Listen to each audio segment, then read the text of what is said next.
So thank you for agreeing to do this interview. My first question is about your response to Rob Wallace and his colleagues' article in Monthly Review. So Wallace is an epidemiologist who authored the 2016 book, Big Farms Make Big Flu, where he essentially argues that the capitalist model of industrialized animal agriculture creates a perfect breeding ground for foodborne pathogens and ultimately pandemics such as COVID-19. So it's no surprise then that he quickly weighed in on the COVID-19 pandemic. And in late March of 2020, his article, co-authored with Alex Liebman, Luis Fernando Chavez, and Roderick Wallace, titled COVID-19 and Circuits of Capital, was published in Monthly Review, an independent journal of Marxist and socialist theory. So in that article, the authors argue that preventing future pandemics such as COVID-19 will require birthing a world or returning back to Earth. So that is, we might not need to imagine a new world so much as we need to respect the limits and nature of the world on which we already find ourselves. And one example that they give is that we should let farmed animals breed naturally on site, but still on farms. So they're not imagining a world without farms.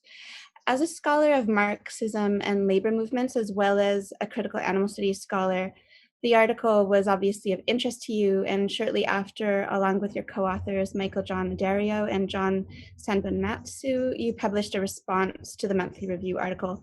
Your response, titled Animals, Capitalism, and COVID-19, was published in early May of 2020, so just about 5 weeks later, in Animal Liberation Currents. Although the original article by Wallace, Liebman, Chavez, and Wallace is calling for radical change, you argue in your response that it doesn't, in fact, go far enough, and that the world they imagine is, in fact, too much like our own, particularly with respect to human-animal relationships. So I wondered if you could begin by saying a few words about the original article in Monthly Review and what aspects of this article you and your co-authors objected to. Sure. I mean, so the article sounded some alarm bells, and I should say Rob Wallace's original book had also sounded the alarm bells, so had pointed out that the next pandemic was coming, and Wallace had predicted when he published that book, Big Farms, Big Flu, that we would face a pandemic like we're experiencing now. At the time, I should say that Wallace had visited Sydney. So this was maybe 2015, 2016. And we held a forum for him and 3 people showed up. It was really sad. And it shows in a way how things have changed. At that time, no one seemed interested in, certainly no one involved in, there's a lot of people at my university involved in food security issues. No one seemed particularly interested in the problem of animal agriculture and its relationship to pandemic. But we're now in a different space. I think this latest round of critical concern around animal agriculture has to be understood in context with a long-standing set of concerns that have been raised by different actors. So obviously from the 1970s on, animal rights movements and animal ethicists have raised concerns about animal agriculture, but they've largely been focused on what these systems of violence do to animals. We've had since then labour rights movements raise concerns about the intensification of animal agriculture and what this means for precarious workers. Often in many countries, for example, slaughter work or processing work is carried out by people of colour or people from migrant backgrounds, often on precarious visas, often paid very low wages for dangerous work. So there's been an ongoing concern around what intensification has meant for labour rights. We've seen a growing concern around animal agriculture and climate change and the direct relationship between intensification of animal agriculture, land clearing associated with animal agriculture, and anthropogenic climate warming. So in a sense, I think the concerns that have been raised by Wallace and his colleagues today around COVID-19 and pandemics in their relation to animal agriculture are just another in a line of deep concerns that have been raised from different stakeholders about where we have been going. The article, I think, is brilliant in some ways because it moves the debate away from how do we manage the pandemic to asking what are the causes. So rather than dealing with the symptoms, it asks about what are the causes. I think I agree with 90% of the article. I think the analysis that Wallace and his colleagues put forward is extremely sharp. the concern that was raised in our short response was, is this an opportunity to think about the place of animal agriculture today? And again, to think about the long range picture, what we've seen in the last 100 years, 150 years, is a massive acceleration in the use of animals for food in human food supplies. And with that, hand in hand, the intensification of production. So most people on most of the planet, where they eat animal-based foods, that has come largely through intensive forms of production. There are communities that rely on animal-based foods from small-scale agriculture or subsistence hunting, but most of the food that most people eat on most of the planet has come from industrialized forms of production.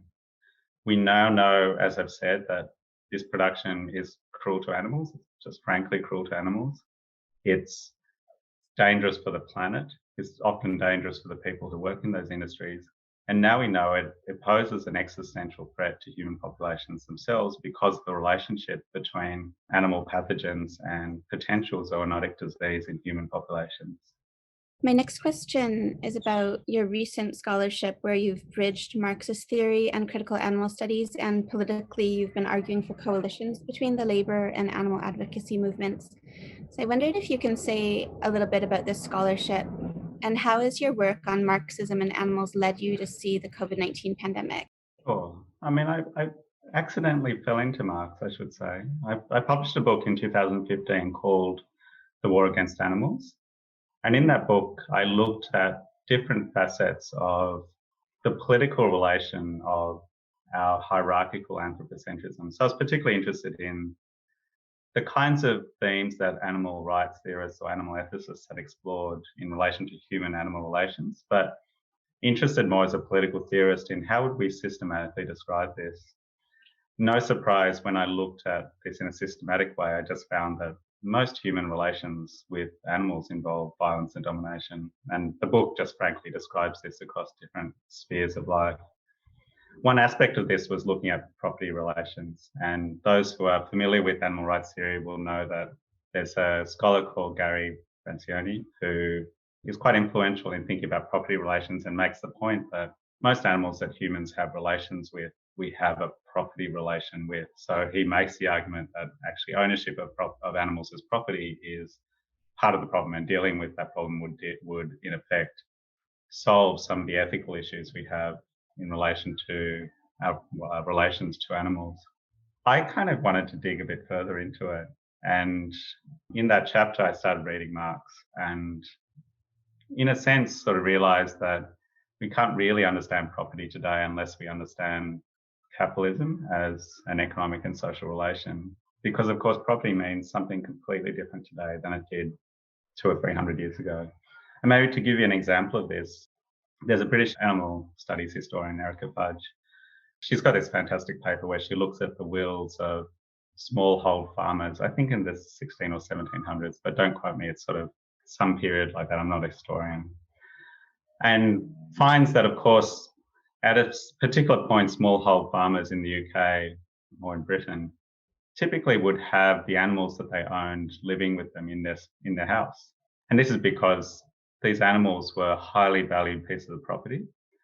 They potentially were a means of livelihood, but also they were the kind of asset. So this is before a financial system. So the cow or the pig you own is potentially your bank. If you run out of money, this is how you're going to survive.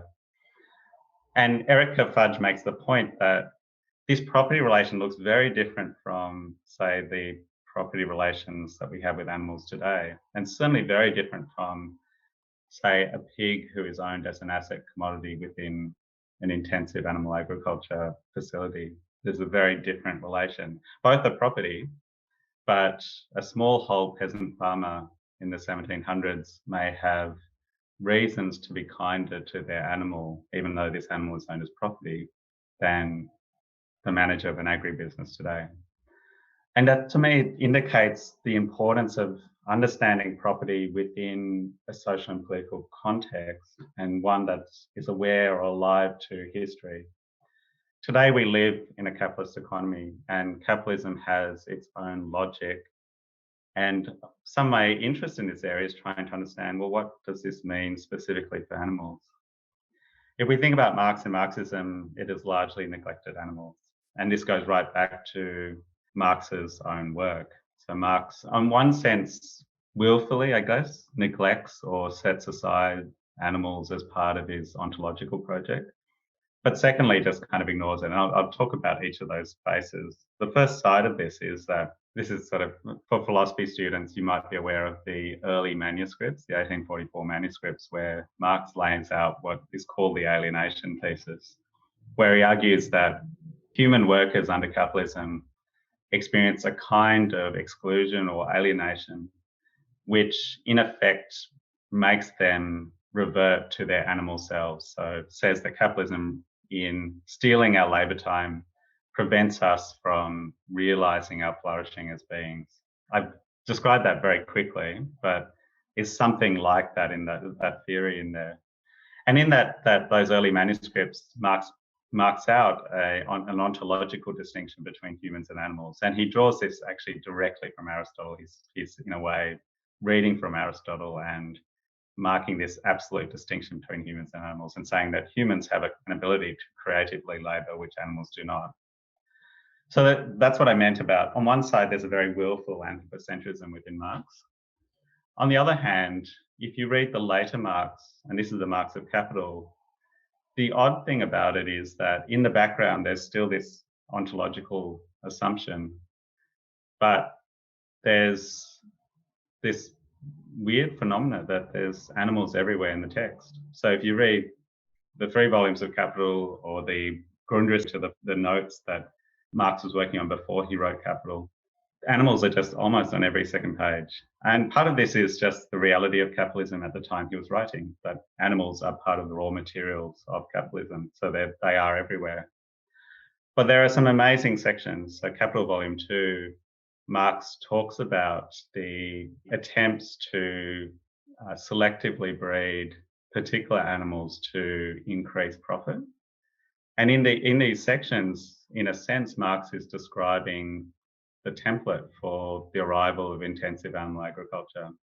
And in a sense, if Marx was actually interested in animals, I think he would have very clearly predicted the factory farm. So I think, to me, there's something really interesting about what Marx does and where animals sit, and they're in a kind of odd place within the text. Part of the problem with Marx is that the main actor or the main focus of Capital is the human worker and the wage relation. So Marx saw that as the central relation within capitalism.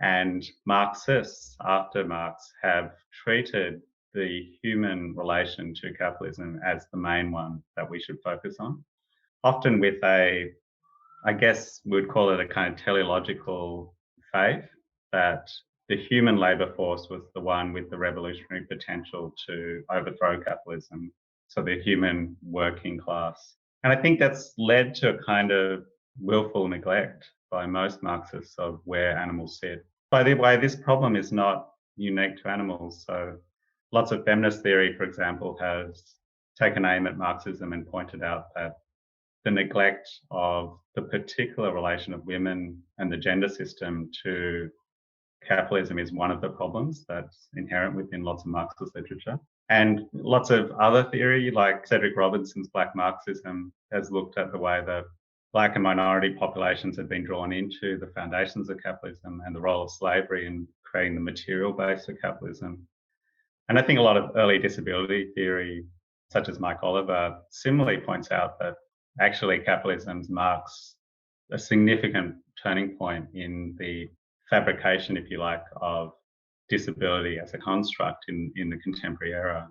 And we need to understand that more, right? So there's sort of, I guess in a way, the work I'm doing is following the footsteps of a lot of that scholarly intervention, which has tried to just hold Marxism to account for its neglect of different groups. My interest, though, with animals is to really try and push Marx as far as it is possible to try and account for how animals, and particularly food animals, appear under capitalism. And I think my early findings suggest that we're dealing with something like a completely different class. So Marx would say that the human working class has a distinct structural position within capitalism. And some of my work has sort of headed in that direction to say, actually, if we follow Marx through, there is something quite distinct about the role of animals. And maybe to summarize this, these beings are forced to labour on themselves as raw materials to become the means of subsistence for human populations. And this means of subsistence allows human populations to reproduce themselves. We can unpack that maybe later, but that in a way describes a quite distinct structural place for these beings, and also describes, in a sense, the complex situation we have before us in trying to challenge this structural relation. If we come back to the Wallace piece, I think my interest was, how do we use the current crisis to challenge this structural position of animals? Within Marxist thought, there's been a long attraction to contradiction and crisis as moments of change. And I actually agree with this analysis. It is typically, I think, if we look back historically, it's typically at moments of crisis that the opportunity becomes available to challenge structural relations. To me, COVID represented a highly unique opportunity to think again about the place of animals today. I think the Wallace piece tends to go back to a nostalgic view of maybe now is the time to go back to small scale animal agriculture. And I would say it's a kind of nostalgic view. Let's go back to kinds of ways that we produced food before. But to me, I think there was something missed in that, which is maybe the crisis has created the opportunity for us to move forward and think about, well, what is the place of animals within our food system? Do we need to use animals for food? That doesn't mean that I'm saying everyone must go vegan tomorrow. But what it does create is a once in a lifetime, I'd say, opportunity to think about this place, and can we actually reorganize our economies and food supplies to massively minimize and maybe stop using animals for food. But I think also there's something missed, and this is where I think the politics around Marxism, I think, are really interesting in terms of how change is conceived of politically. One of the things about Marxism, that one of the central tenets, I think, is the belief that the current historical conditions throw out historically unprecedented opportunities for massive change and allow us to live in ways that we previously didn't. So central to Marxism is the idea that capitalism creates the collective labour processes that allow us to massively reduce the amount of time we spend working, and therefore to imagine creating a society where we spend less time working and more time doing things that are actually valuable for human flourishing. And that was the promise of, we could call it socialism or communism or whatever it is, right? I think there's something curious happening around animals, that capitalism, and this is I'm writing a book at the moment, one of the points I make is that capitalism has, whether we like it or not, thrown up the historically unprecedented opportunity that we could actually imagine living without animals for food. Most humans could imagine living without animals for food. And this is the first time in human history that this is possible. The question is, can we actually realize it? Do we have enough imagination to actually realize this possibility? Certainly, I think the structural pieces are in place. We have ample reminders that animal agriculture is highly problematic. And we certainly, I think, have a rare opportunity to just start that conversation publicly. And sadly, I think my disappointment with the Wallace piece was just about that. It just didn't go far enough to say maybe this is a possibility for how we reconstruct our food system. At one point in Circuits of Capital, Wallace, Liebman, and Chavez, and the other Wallace, described the absence of any legal interventions in industrial animal agriculture, and indeed legal interventions that prevent activist exposés of what goes on in factory farms, what are known as ag-gag laws. So those ag-gag laws have been passed in the US and also recently in Canada. I don't know about Australia. But Wallace and his co-authors mentioned that beyond the ag-gag laws that prevent members of the public from bearing witness to what happens on farms and in slaughterhouses, there are very few federal inspections of these sites, whether to make sure that health guidelines are being followed or the very few and limited animal cruelty laws. that we have are respected. So I wondered if you could speak a bit to ag gag laws and the repercussions. Do you have them in Australia? Do you think that in some ways COVID-19 shone a light on an industry that has otherwise been protected from public scrutiny? And will that have any lasting impact? Might there be more resistance to ag gag laws and more government oversight if people realize that farms and slaughterhouses are not just sites of cruelty to animals, but also breeding grounds for foodborne pathogens?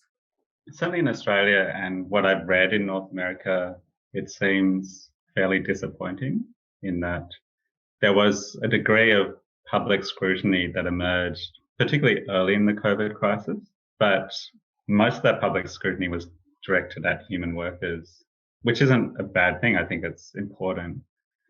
But there was a lack of focus on what is happening to animals in that space and a lack of public connections being made between what is happening to animals in that space and the role and pandemics.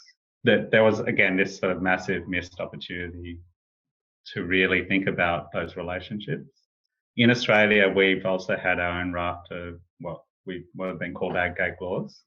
It was a couple of years ago, there was some very strong animal rights protests happening in Australian cities, and the federal government has since, late last year, introduced a piece of legislation that criminalises showing images that may incite others to enter the property of animal agriculture facilities. So that has had a chilling effect on the willingness of activists to use those tactics.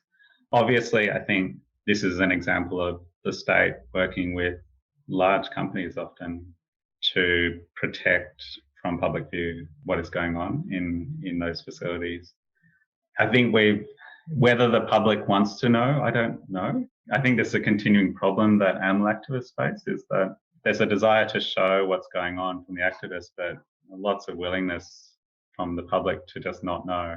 And I think that's an activist problem, I think, in animal activist space generally. It would be different if there was a strong desire or hunger from the public to actually see things, but we don't. Unfortunately, that's part of the landscape that we're dealing with. I do want to make one point that a political terrain generates, to me, a kind of repertoire of political action. And I guess that's sort of basic social movement theory. We've had a long history of animal advocacy which has sought to make public or make visible the insides of intensive production facilities and has relied on a public to respond to that and then demand legislative change. Obviously, that is closing, the opportunities for those closing in many countries because of these ag gag laws and other things. But there are all sorts of limits with that sort of politics to start with.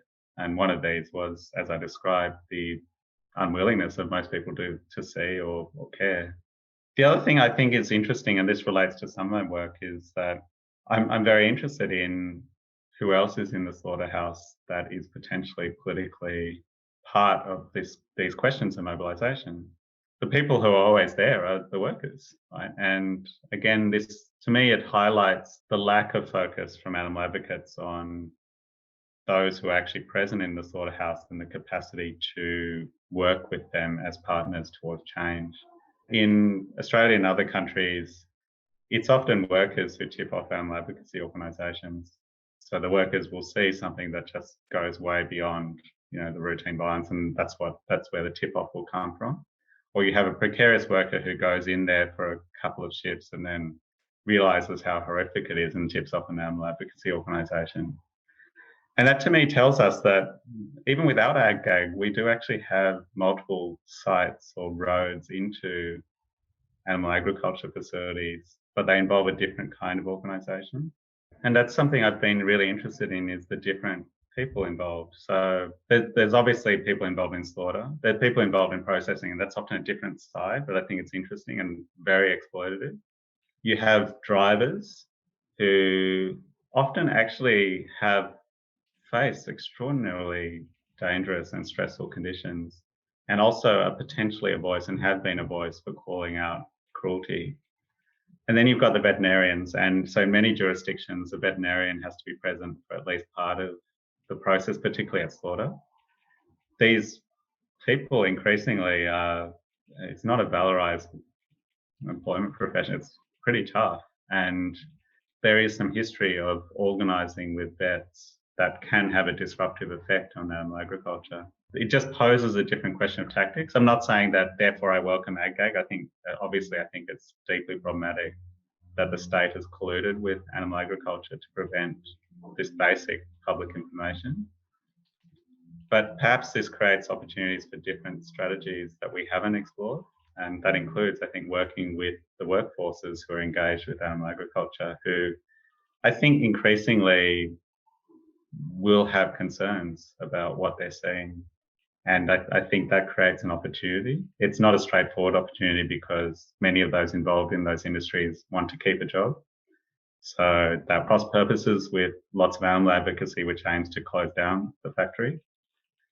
But that said, I think there's some opportunities for thinking about coalition that we haven't really explored, I think, in many parts of the world anyway.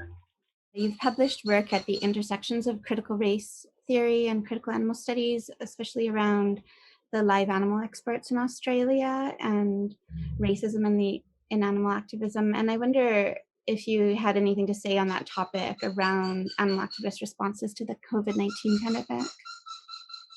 Yeah, look, there's been a few commentaries which are focused on live markets, and by some prominent commentators like Paolo Cavalieri and Peter Singer. I think they both published something together. I mean, so on one respect, of course, I think this is a reasonable focus to look at live markets. However, it risks being highly racialized. So what you end up doing is saying that this particular site is one that is more prone to zoonotic disease transmission than any other. And you avoid focusing on the system itself, the structural system.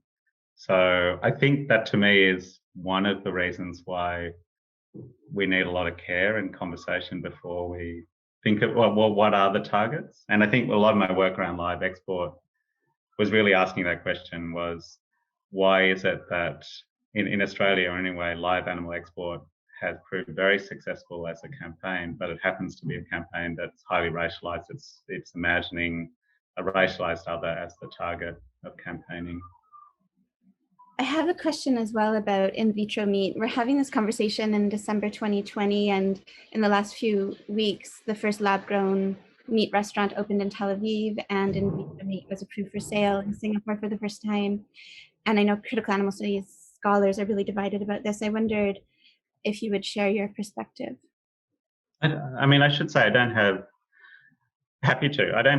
very strong views about it. I mean, there's some people who, in critical animal studies scholars, who think it's deeply problematic and we shouldn't support it. And on the other side, we have all these people saying it's a great opportunity. I don't have very strong views about it beyond a suspicion about relying on often large-scale, highly capitalized interests who are invested in this, and asking the basic question, why are they interested in this? I'm not clear that this will deliver the kind of change that animal advocates who support it imagine it will. And this is because I don't think we can say for certain that it will replace animal agriculture. I worry that we'll just see in vitro meat become a niche product for middle-class consumers, and animal agriculture will continue. There's another problem around it, which is, I call it the kind of techno-fix thing. I mean, there's a kind of strain of green criticism called eco-modernism, which imagines that we can just find these technological fixes to climate change. And I think, to me, this seems like a techno-fix response. We've got a problem, i.e. human domination of animals within intensive forms of industrialized production. And the solution apparently is a new technological solution that will erase the desire for us to eat meat. And I just feel like it's treating the symptom. It doesn't actually deal with the problem.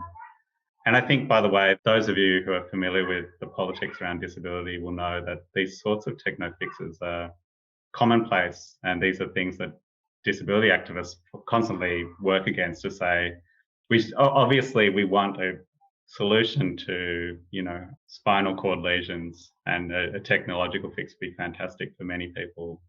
However, that doesn't solve the problems around disability as a form of social oppression. And I think we need the same sort of guides when we're thinking about in vitro meat. As someone who's been working around animals and wants to see an end to the kind of violence we expose animals to, of course I welcome a solution that's going to reduce the number of animals that are harmed or killed or kept as part of animal agriculture. But I'm not clear that I want to invest a lot of energy in a techno fix that may or may not solve a problem that I actually see as a kind of social and political problem.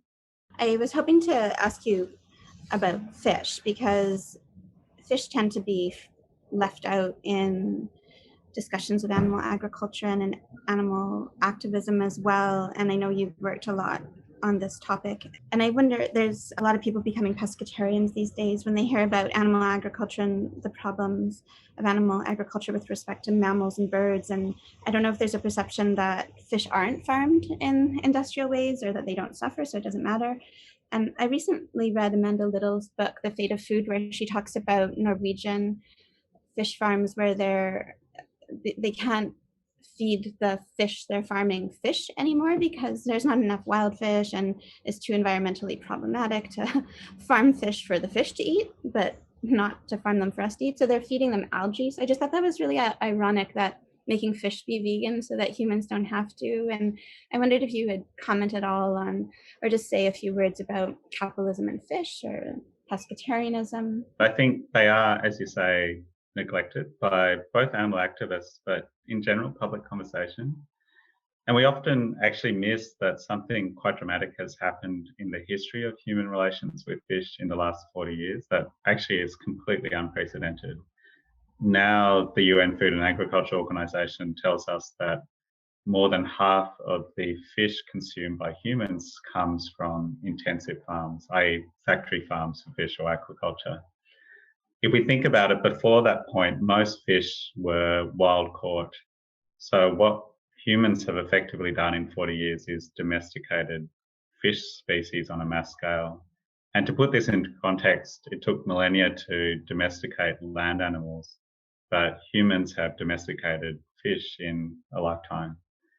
To me, this is an illustration of the relationship between the kind of violent anthropocentrism that we've inherited and capitalism. The two things come together in a kind of, I would call it a ruthless handshake, and produce quite an unprecedented mass enclosure and utilization of literally billions of beings. The scale of fishing or fish consumption defies imagination. So at the moment, I think the UN Food and Agriculture Organization suggests that we're at about 85 billion land animals, maybe 90 billion land animals killed per year. But when we look at fish, it's something of the order of 2.5, up to 2.5 to 3 trillion fish that are caught or bred in industrialized facilities for consumption. In terms of whether it's more ethical, I think there are deep problems around fishing. The first related to the experience of fish themselves, where most land animals who are used for food experience some basic forms of welfare provision. Obviously, as an animal advocate, I'd say that the welfare provision for most animals in intensive agriculture is just not enough. But most will experience some sort of welfare provision, including, for example, stunning before death so that most animals won't experience the pain of death. That's obviously, there's a lot we can unpack there, but that's one of the basic kind of provisions for most land-based animal agriculture. As an industrialized chicken production, for example, most chickens will be, in theory, stunned before they are killed. In practice, because the nature of those facilities, and I don't want to, it's full on, but because of the nature of those facilities, a certain proportion will not be stunned before they're killed. So it's again, if we get into the detail of what happens in industrial animal agriculture for land animals, the picture is way far from perfect. It varies by jurisdictions. In different jurisdictions, it will be different. Fish have almost zero welfare protections in almost any jurisdiction. In some countries, like Scandinavian countries, there are some attempts for basic welfare protections. but most fish have zero welfare protection, and it means that we do things to fish that we would never do to land-based animals en masse in the way that we do. And this means that most fish that are wild caught face an extraordinarily painful and prolonged death.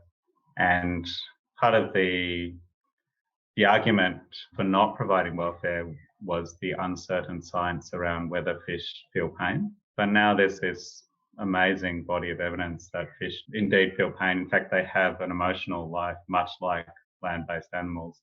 And therefore, there's no justification for the kind of treatment that we expose most fish to. On one hand, for wild fish capture, I think this shows that the industry is just cruel.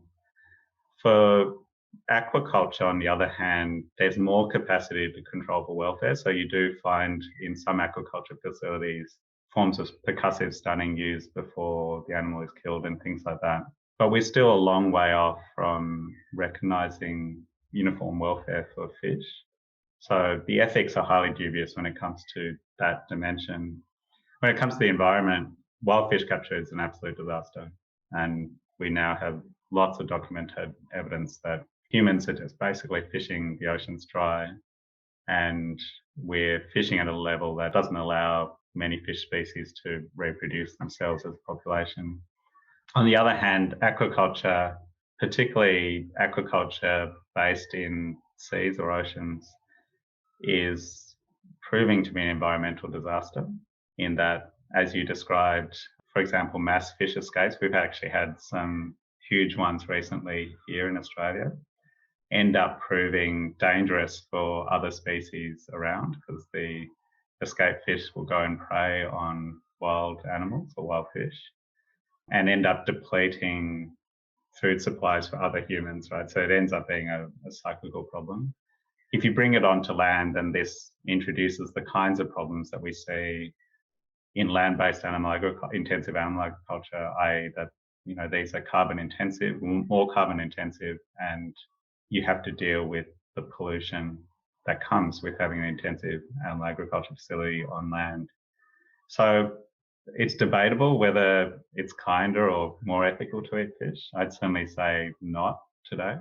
Going back to what I was talking about the arrival of the factory farm for fish, I think it tells us something about animal advocacy in that this has all happened under the watch of animal advocates who have kept talking about land-based animal agriculture and have, I think, largely failed to problematize what is happening to fish.